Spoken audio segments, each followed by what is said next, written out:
నిజామాబాద్ జిల్లా బాల్కొండ నియోజకవర్గంలో Congress party corner meeting నిర్వహించింది. ఈ కార్యక్రమంలో కాంగ్రెస్ అభ్యర్థి ముత్యాల సునీల్ కుమార్ కు మద్దతుగా మాజీ ఎంపీ విజయశాంతి పాల్గొన్నారు.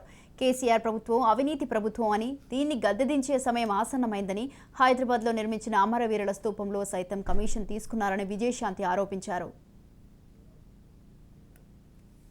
అవకాశం ఇవ్వకుండా నాలుగు పక్కన దిగ్బంధం చేసేసింది కేసీఆర్ భయపడిపోతున్నాడు, కొడుకు భయపడిపోతున్నాడు, తిట్టేస్తున్నాడు. యువకులు మొన్న మా ఉద్యోగాలు ఇవ్వండి అని ప్రెకార్డులు పట్టుకుంటే బూతులు తిట్టాడు యువకుల మీద. అంటే అంత ఫ్రస్ట్రేషన్ లోకి వెళ్ళిపోతున్నారు వాళ్ళు. సో కాబట్టి ఈ యొక్క పరిస్థితిలో నాలుగు పక్కల దిగ్బంధం చేసేస్తే కేసీఆర్ అయిపోయినట్టే. KCR chapter close. KCR last moment లో గేమ్ ఆడతాడు, చాలా పెద్ద గేమ్ ఆడతాడు. కుట్రదారు, international crook mister KCR, 420 KCR. ప్రజలారా, తప్పు చేసేవాడిని తెంపాలి, ఇంకొకరికి అవకాశం ఇవ్వాలి.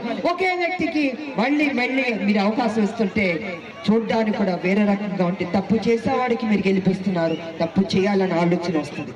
వద్దు, ఈ ఆలోచన మారాలి. మన రాష్ట్రాన్ని మనం శుభ్రం చేసుకోవాలి.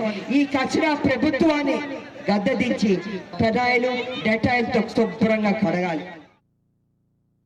కేసీఆర్ కి అవకాశం ఇవ్వకుండా